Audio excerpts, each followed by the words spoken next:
ওম নমঃ শিবায়, ওম নমঃ শিবায়, ওম নমঃ শিবায়। শ্রাবণ মাসের শেষ সোমবার কুকুর বা গরুকে খাওয়ান এই একটি জিনিস। ভাদ্র মাস খুব ভালো কাটবে তাহলে। নমস্কার প্রিয় দর্শকবিন্দু, ভগবানী ভরসা চ্যানেল থেকে নতুন পর্বে আপনাদের সুস্বাগত।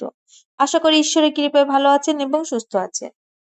শ্রাবণ মাস মানেই ভগবান মহাদেবের সবচেয়ে প্রিয় মাস। বিশ্বাস করা হয় এই পবিত্র মাসে ভক্তি ভরে মহাদেবের আরাধনা করলে তার বিশেষ কৃপা লাভ করা যায়। সমুদ্র মন্থন থেকে নির্গত হলাহল বিষ মহাদেব পান করেছিলেন। সেই কারণে শ্রাবণ মাসের প্রতিটি সোমবারের মাহাত্ম্য অত্যন্ত বেশি বলে মনে করা হয়। শাস্ত্রমতে এই দিনে ভক্তি ভরে কিছু নিয়ম পালন করলে মহাদেব ও মাতা পার্বতীর বিশেষ আশীর্বাদ লাভ করা যায়। ভক্তদের বিশ্বাস, মহাদেবের কৃপায় জীবনের বিভিন্ন বাধা বিপত্তি দূর হয়, গ্রহ দোষ ও দুর্ভাগ্য কাটে এবং সংসারে সুখ শান্তি বজায় থাকে। তাই শ্রাবণ মাসের সোমবারগুলিতে লক্ষ লক্ষ ভক্ত ভক্তি ভরে বাবা মহাদেবের পুজো অর্চনা ও ব্রত পালন করেন। কিন্তু অনেকেই হয়তো জানেন না, পবিত্র শ্রাবণ মাসের সোমবার কিছু শুভ কাজ করা অত্যন্ত মঙ্গলজনক বলে মনে করা হয়। বিশ্বাস করা হয় এই সময়ে শুভ কাজ করলে ঘরের ইতিবাচক পরিবেশ বৃদ্ধি পায়, সংসারে সুখ শান্তি বজায় থাকে এবং সৌভাগ্যের আগমন ঘটে। এছাড়া এমন কিছু সেবামূলক কাজ রয়েছে যা শ্রাবণ মাসে করলে মহাদেবের বিশেষ কৃপা লাভ করা যায় বলে বিশ্বাস করা হয়। যেমন এই মাসে গরু বা কুকুরকে সামান্য খাবার খাওয়ানো অত্যন্ত পুণ্যের কাজ বলে মনে করা হয়। ভগবান মহাদেব পশুপতি বলা হয়, আবার কুকুরকে ভগবান কালভৈরবের বাহন হিসেবে মানা হয়। তাই শ্রাবণ মাসের অসহায় প্রাণীদের প্রতি দয়া করা এবং তাদের খাবার খাওয়ানো ভক্তির একটি সুন্দর প্রকাশ। বিশ্বাস করা হয় এই ধরনের সৎকর্ম ভক্তের জীবনে আশীর্বাদ ও মানসিক শান্তি নিয়ে আসে। এর পাশাপাশি আমরা জানবো শ্রাবণ মাসের মহাদেবের কোন নাম বা শব্দ স্মরণ করে ঘুমাতে যাওয়ার কথা ভক্তদের মধ্যে প্রচলিত রয়েছে। বিশ্বাস করা হয় ভক্তি ভরে ঈশ্বরের নাম স্মরণ করে ঘুমোলে মন শান্ত থাকে এবং শুভ চিন্তা বৃদ্ধি পায়। তবে তার আগে জেনে নেওয়া যাক শ্রাবণ মাসে আগামী কয়েকটি সোমবারের মধ্যে যদি বিশেষ কিছু ধরনের মানুষ আপনার গৃহে আসেন, তাহলে তাদের সঙ্গে কেমন আচরণ করা উচিত। শ্রাবণ মাসকে অনেকেই ভক্তি, আত্মশুদ্ধি ও সৎকর্মের মাস হিসেবে পালন করেন। আমাদের জীবনে ভালো সময় আসার আগে নানা ধরনের পরিস্থিতির মুখোমুখি হতে হয়। তাই কোনো মানুষকে শুধুমাত্র তার পরিচয় বা অবস্থান দেখে বিচার না করে সকলের প্রতি মানসিক ও সদয় হওয়া শ্রেয়। ভগবান শ্রীকৃষ্ণ বলেছেন যে ধর্মীয় বিশ্বাস প্রচলিত আছে প্রত্যেক মানুষের জীবনে সুখ ও দুঃখ বরাবর আছে। তাই জীবনের সুখ আসুক বা দুঃখ, যে কোনো পরিস্থিতিতেই আমাদের অতিরিক্ত বিচলিত হওয়া উচিত নয়, কারণ প্রত্যেক মানুষের জীবনে এমন সময় আসে যখন তার জীবনের পথ পরিবর্তনের সুযোগ তৈরি হয়। বেদের শিক্ষায় বলা হয়েছে সৃষ্টির প্রতিটি কণায় ঈশ্বরের উপস্থিতি রয়েছে। তাই আমাদের প্রতিটি ভালো ও মন্দ কর্মের সাক্ষী পরমাত্মা। মানুষের কোনো কর্মই ঈশ্বরের দৃষ্টির বাইরে নয়, এমন বিশ্বাসই আমাদের সৎ পথে চলতে অনুপ্রাণিত করে। ভক্তদের বিশ্বাস, ভালো সময় আসার আগে মানুষকে বিভিন্ন পরিস্থিতির মধ্য দিয়ে যেতে হয়। সেই পরিস্থিতি তার ধৈর্য, দয়া, সততা এবং মানবিকতার পরীক্ষা হয়। তাই বলা হয় কখনো কোনো অসহায় প্রাণীকে অকারণে বাড়ি থেকে তাড়িয়ে দেওয়া উচিত নয়। বিশেষ করে শ্রাবণ মাসে কুকুর, বিড়াল বা অন্য কোনো প্রাণীর প্রতি দয়া ও সহানুভূতি দেখানো উচিত। আর যদি কোনো অসহায় বা প্রয়োজন মতো সাহায্য প্রাণী মানুষ আপনার বাড়ির সামনে আসেন, তাহলে সম্ভব হলে তাকে খালি হাতে ফিরিয়ে না দিয়ে নিজের সামর্থ্য অনুযায়ী সাহায্য করা উচিত। কারণ মানুষের সেবা ও জীবের প্রতি দয়া করাও ঈশ্বরের প্রতি ভক্তির একটি সুন্দর পথ। ধর্মীয় বিশ্বাসে বলা হয় ঈশ্বর কখনো কখনো বিভিন্ন মানুষের মাধ্যমে আমাদের সমাজে সুযোগ নিয়ে আসে। আমরা সেই সুযোগে কিভাবে আচরণ করি সেটি আমাদের প্রকৃতি চরিত্রের পরিচয় দেয়। এই পৃথিবী যেমন আমাদের জন্য একটি শিক্ষার ক্ষেত্র, প্রত্যেক মানুষ তার কর্ম অনুযায়ী জীবনের বিভিন্ন ফল লাভ করে।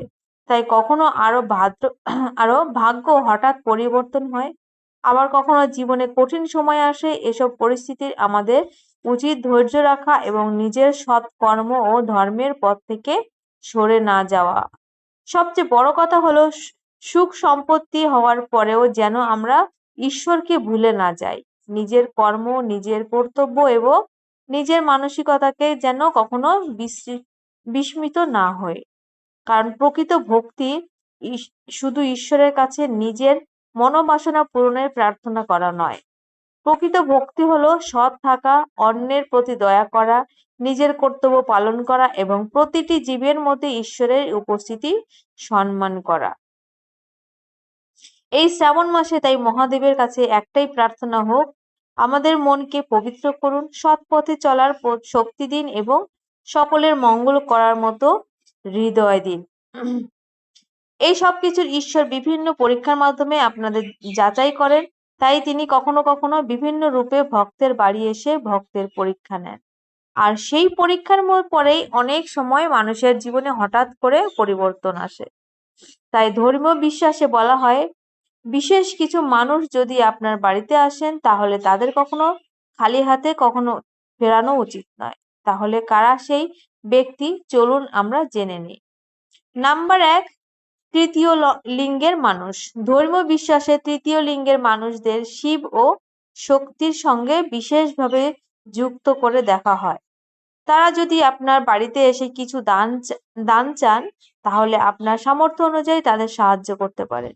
বিশেষ করা হয় তাদের দান করলে ভগবান শিব ও মাতা পার্বতী প্রসন্ন হন এবং মানুষের জীবনে সুফলতা আসে। দ্বিতীয়ত হলো শিশু ও অসহায় প্রাণী।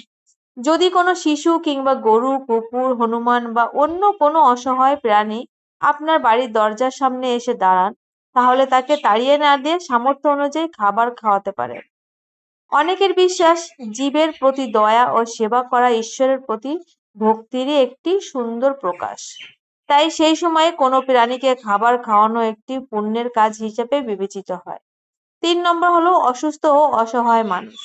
যদি কোনো অসুস্থ, শারীরিকভাবে দুর্বল বা অসহায় মানুষ আপনার বাড়িতে আসেন তাহলে নিজের সামর্থ্য অনুযায়ী তাকে সাহায্য করার চেষ্টা করুন। মানুষের বিপদের সময় পাশে দাঁড়ানোই প্রকৃত মানবিকতা। তাই এই সেবার মধ্যে ঈশ্বরের প্রতি ভালোবাসা প্রকাশ ঘটে। নাম্বার 4, ভিক্ষুক বা বৃদ্ধ ব্যক্তি। যদি কোনো ভিক্ষুক কিংবা বৃদ্ধ ব্যক্তি আপনার কাছে সাহায্য চান তাহলে সম্ভব হলে নিজের সামর্থ্য অনুযায়ী তাকে সাহায্য করুন। কারণ ধর্মীয় বিশ্বাসে বলা হয়, ঈশ্বর বিভিন্ন মানুষের মাধ্যমে আমাদের ধৈর্য, দয়া ও মানবিকতার পরীক্ষা নিতে আসেন। তাই কারো প্রতি অকারণে কঠোর না হয়ে যতটা সম্ভব সাহায্যের হাত বাড়িয়ে দেওয়াই শ্রেয়। ভগবান শিব দেবতা, দানব, রাক্ষস, সাধু, দরিদ্র সকলেরই আরাধ্য। তিনি কখনোই কাউকে অবহেলা করেন না। তাই সেই কারণেই তাকে ভালোবেসে ভোলানাথ বলা হয়। প্রভু মহাদেবের কাছে ভক্তি প্রকাশের জন্য বড় কিছু প্রয়োজন হয় না। ভক্তি ভরে সামান্য জল অর্পণ করেও তার আরাধনা করা যায়। জীবনে আর্থিক সমস্যা, মানসিক অশান্তি কিংবা নানান বাধা থাকলে ঈশ্বরের কাছে প্রার্থনা করুন এবং নিজের কর্মের প্রতি সৎ থাকুন। কারণ শুধু প্রার্থনা নয়, সৎ কর্ম ও পরিশ্রমও জীবনে পরিবর্তনের গুরুত্ব অংশ। এবার চলুন জেনে নিই গোমাতা সেবার মাহাত্ম্য। ধর্মীয় বিশ্বাসে গোমাতাকে অত্যন্ত পবিত্র বলে মানা হয়, কিন্তু হিন্দু ধর্মে পরম্পরায় গোমাতার মধ্যে বহু দেবদেবীর উপস্থিতির কথা বলা হয়েছে। তাই গোমাতার সেবা করাকে অত্যন্ত পুণ্যের কাজ হিসেবে বিবেচনা করা হয়। গোমাতাকে খাবার খাওয়ানো, তার যত্ন নেওয়া এবং তার প্রতি দয়া প্রদর্শন এসবই সেবার স্বরূপ সুন্দর রূপ। তাই জীবনে শান্তি ও মঙ্গল কামনা করলে নিজের সামর্থ্য অনুযায়ী গোমাতাকে খাবার খাওয়াতে পারেন। বিশেষ করে সবুজ ঘাস, উপযুক্ত পশু খাদ্য বা নিরাপদ খাবার দেওয়া যেতে পারে। গোমাতার প্রতি শ্রদ্ধা ও সেবার সঙ্গে আমাদের প্রকৃতি এবং জীব জগতের প্রতিও দায়িত্ববোধ জড়িয়ে রয়েছে। তাই কোনো প্রাণীকে খাবার দেওয়ার সময় অবশ্যই তার জন্য নিরাপদ ও উপযুক্ত খাবার দিতে হবে। এবার বলি কুকুর। কালো কুকুর যদি আপনার সামর্থ্য অনুযায়ী খাবার খাওয়ান কালো কুকুরকে, তাহলে ধর্মীয় বিশ্বাস অনুযায়ী শনি ও কেতুর অশুভ প্রভাব থেকে রক্ষা পাওয়া যায় বলে পাওয়ার প্রার্থনা করা হয়। আমাদের জীবনে বিভিন্ন কারণে নানা ধরনের দুশ্চিন্তা, বাধা আসতে পারে। ধর্মীয় বিশ্বাসের মধ্যে নেগেটিভ প্রভাব, পিতৃ সংক্রান্ত সমস্যা এবং শনিদেবের সাড়ে সাতির কথা বলা হয়। তবে মনে রাখবেন, এগুলি বিশ্বাসের বিষয়। জীবনের বাস্তব সমস্যার সমাধানের জন্য প্রয়োজন অনুযায়ী বাস্তব পদক্ষেপ নেওয়ার জরুরি। আজকের আলোচনা আমরা এমন কিছু ধর্মীয় প্রথা সম্পর্কে জানবো যেগুলি ভক্তি করে পালন করা হয়। কালো কুকুর ও কাকের ধর্মীয় গুরুত্ব। হিন্দু ধর্মীয় বিশ্বাসে কাককে শনিদেবের বাহন এবং যমরাজের দূত হিসেবে উল্লেখ করা হয়েছে। অন্যদিকে কুকুরকে ভগবান কালভৈরবের বাহন হিসেবে মানা হয়। তাই অনেকেই কুকুর ও কাককে খাবার খাওয়ানোকে ধর্মীয় সেবার একটি অংশ হিসেবে পালন করে।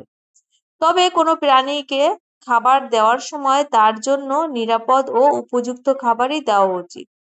লবণ দিয়ে প্রচলিত একটি ধর্মীয় প্রথা। যারা এই প্রথা বিশ্বাসের সঙ্গে পালন করতে চান, তারা সামান্য লবণ হাতে নিয়ে মাথার উপর থেকে কয়েকবার ঘুরিয়ে সেটি কোনো উপযুক্ত স্থানে দান করার প্রথা পালন করেন। তবে খাবারে লবণ মিশিয়ে প্রাণীকে খাওয়ানোর ক্ষেত্রে অবশ্যই সতর্ক থাকতে হবে, কারণ অতিরিক্ত লবণ প্রাণীর জন্য ক্ষতিকারক হতে পারে। এর পরিবর্তে নিরাপদ খাবারও খাওয়ানোই ভালো। প্রদীপ ও ঈশ্বরের নাম স্মরণ। প্রতিদিন সন্ধ্যায় নিজের ইষ্ট দেবতার নাম স্মরণ করে প্রদীপ জ্বালান, প্রার্থনা করা এবং কিছুক্ষণ শান্তভাবে ঈশ্বরের ধ্যান করা যেতে পারে। এতে মন শান্ত হয় এবং ঘরে একটি সুন্দর আধ্যাত্মিক পরিবেশ তৈরি হয়। ময়ূরের পালকের মাহাত্ম্য। এবার আসা যাক ময়ূরের পালকের কথা। হিন্দু ধর্মীয় পরম্পরায় ময়ূরের পালকের বিশেষ গুরুত্ব রয়েছে। ভগবান শ্রীকৃষ্ণের মুকুটের সঙ্গে ময়ূরের পালকের সম্পর্ক অত্যন্ত পরিচিত। অনেক ধর্মীয় বিশ্বাসে ময়ূরের পালককে সুখ, শান্তি ও সৌভাগ্যের সমৃদ্ধির প্রতীক হিসেবে দেখা যায়। বাস্তুশাস্ত্র ও লোকাচার বাড়িতে ময়ূরের পালক রাখার বিভিন্ন প্রচলিত নিয়ম রয়েছে, তবে এগুলি ধর্মীয় ও সাংস্কৃতিক বিশ্বাস। এবার বলি 1 নম্বর, প্রধান দরজার কাছে। যারা ধর্মীয় বিশ্বাস অনুযায়ী ময়ূরের পালক রাখতে চান, তারা বাড়ির প্রধান দরজার কাছে সুন্দরভাবে ময়ূরের পালক রাখতে পারেন। অনেকে প্রধান দরজার উপরে গণেশের প্রতিকৃতি এবং তার পাশে ময়ূরের পালক রাখার প্রথা পালন করেন। এই উদ্দেশ্য হলো বাড়িতে শুভ পরিবেশ ও ঈশ্বরের স্মরণ বজায় রাখা। 2 নম্বর হলো ময়ূরের পালক ও শুভ পরিবেশ। যদি বাড়িতে অশান্তি বা মানসিক চাপ থাকে, তাহলে একটি পরিষ্কার ময়ূরের পালক পরিষ্কার জায়গায় রেখে ভগবান শ্রীকৃষ্ণের নাম স্মরণ করতে পারেন। এটি কোনো সমস্যার নিশ্চিত সমাধান পাওয়া যেতে পারে। এগুলি 3 নম্বর, পড়াশোনার মনোযোগ। যাদের পড়াশোনার মন বসে না, তারা একটি ময়ূরের পালক পরিষ্কার করে ভগবান শ্রীকৃষ্ণ বা মা সরস্বতীর সামনে রেখে প্রার্থনা করতে পারেন। পরের দিন সেই বইয়ের মধ্যে যত্ন করে রাখা যেতে পারে। তবে পড়াশোনার মনোযোগ বাড়ানোর জন্য নিয়মিত পড়াশোনা অবশ্যই করতে হবে। ঘুম এবং নির্দিষ্ট পড়ার সময় বজায় রাখাও সবচেয়ে গুরুত্বপূর্ণ। 4 নম্বর হলো শিশুদের জন্য। বাড়িতে কোনো ছোট্ট শিশু থাকলে ময়ূরের পালককে ধর্মীয় প্রতীক হিসাবে পরিষ্কার জায়গায় রাখা যেতে পারে। তবে ছোট্ট শিশুর নাগালের বাইরে রাখবেন, যাতে তারা পালকটি মুখে না দেয় বা চোখে না লাগে। 5 নম্বর, শত্রুতা ও অশান্তি। কারো সঙ্গে শত্রুতা বা অশান্তি থাকলে ক্ষতি করার কোনো পদ্ধতি অনুসরণ না করে ভগবান হনুমানের কাছে প্রার্থনা করুন এবং নিজের আচরণ শান্ত রাখুন।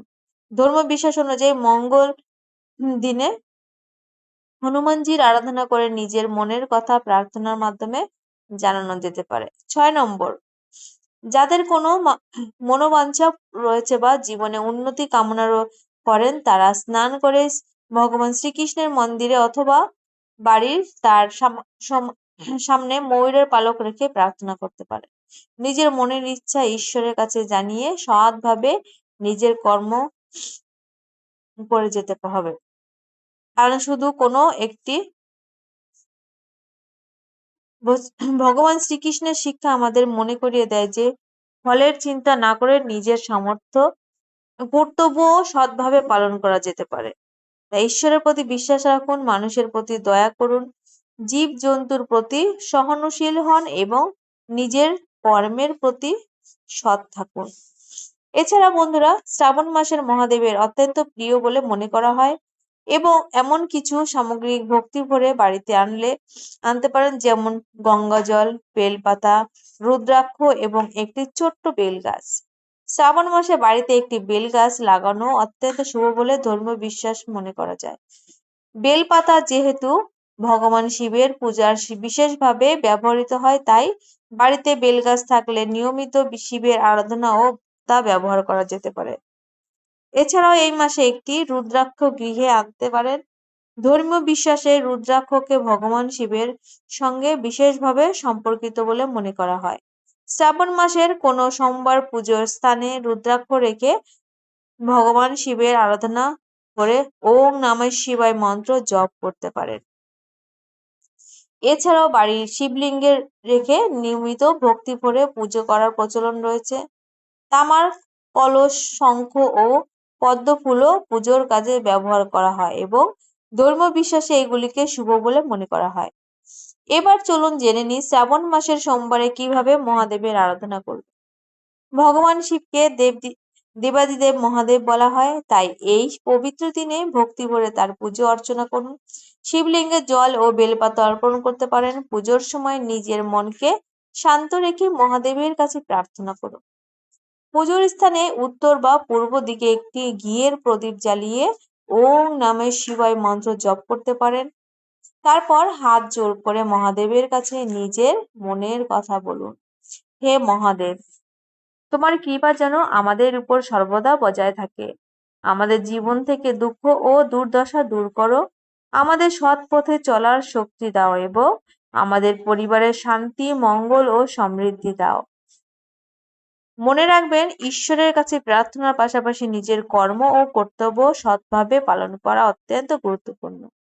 শ্রাবণ মাসে ভগবান শিবের আরাধনার সঙ্গে বিভিন্ন মন্ত্র জপের প্রচলন রয়েছে, তবে তার মধ্যে সবচেয়ে সহজ ও প্রচলিত মন্ত্র হলো ওম নমঃ শিবায়। এই মন্ত্র ভক্তি ভরে জপ করলে মন শান্ত হয় এবং ঈশ্বরের প্রতি ভক্তি আরো গভীর হয়। ভগবান শিবকে খুব অল্পতেই প্রসন্ন হন বলে ভক্তদের মধ্যে বিশ্বাস রয়েছে। তাই জাঁকজমকপূর্ণ আয়োজনের চেয়ে আন্তরিক ভক্তি, শ্রদ্ধা ও সৎ মনই সবচেয়ে গুরুত্বপূর্ণ। ধর্মীয় পরম্পরা দেবী পার্বতীর একটি নাম অপরাজিতা অপরাজিতা বলেও উল্লেখ রয়েছে। এছাড়া বিভিন্ন অঞ্চলের লোকাচারে কিছু ফল ও পাতা মহাদেবের পুজোয় নিবেদন করার প্রচলন রয়েছে। তাই শিবলিঙ্গে বেলপাতা অর্পণ করে ভক্তি ভরে মহাদেবের কাছে নিজের মনোবাঞ্ছা জানাতে পারেন। তবে মনে রাখবেন, কোনো নির্দিষ্ট সামগ্রী অর্পণ করলেই জীবনের সব সমস্যা নিশ্চিতভাবে দূর হয়ে যাবে এমন নিশ্চয়তা নেই। তবে এবার আসা যাক রাতের প্রার্থনার কথায়।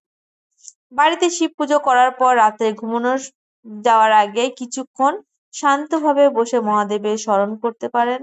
নিজের মনের কথা তাকে জানিয়ে ওম নমঃ শিবায় মন্ত্র ৩ বার বা নিজের সুবিধা অনুযায়ী জপ করে ঘুমোতে পারেন। ভক্তির সঙ্গে ঈশ্বরের নাম স্মরণ করলে মন শান্ত হয় এবং ভালো চিন্তা নিয়ে ঘুমোতে যাওয়ার সহজ হয়। সবচেয়ে বড় কথা, মহাদেবের কাছে শুধু নিজের জন্য নয়, নিজের পরিবার ও সকলের মঙ্গল কামনা করুন। যে হে মহাদেব, সকলের জীবন থেকে অশান্তি দূর করো, সকলকে সৎ পথে চলার শক্তি দাও এবং সকলের জীবনে শান্তি ও মঙ্গল প্রতিষ্ঠা করো। ভক্তি ভরে মহাদেবের নাম স্মরণ করুন এবং তার চরণে নিজের মনের সকল কথা সমর্পণ করুন। আজকের এই ভক্তিমূলক কথাগুলি যদি আপনাদের হৃদয় স্পর্শ করে থাকে, তাহলে ভিডিওটিতে একটি লাইক করে আমাদের উৎসাহিত করবেন। আপনার মনের ভক্তি ও বিশ্বাস কমেন্টে হর হর মহাদেব এবং জয় শ্রীকৃষ্ণ লিখে জানাবেন। আপনাদের প্রিয়জন ও বন্ধুদের সঙ্গে ভিডিওটি শেয়ার করে এবং এই ভক্তি বার্তা সকলের কাছে পৌঁছে দিন। আর আমাদের চ্যানেলে নতুন হয়ে থাকলে চ্যানেলটি সাবস্ক্রাইব করে পাশে থাকবেন। মহাদেবের কৃপা যেন আপনাদের এবং আপনাদের পরিবারের উপর সর্বদা বজায় থাকে। সকলের জীবন সুখ, শান্তি, সুস্বাস্থ্য ও সমৃদ্ধিতে ভরে উঠুক। হর হর মহাদেব। ওম নমঃ শিবায়। জয় শ্রীকৃষ্ণ।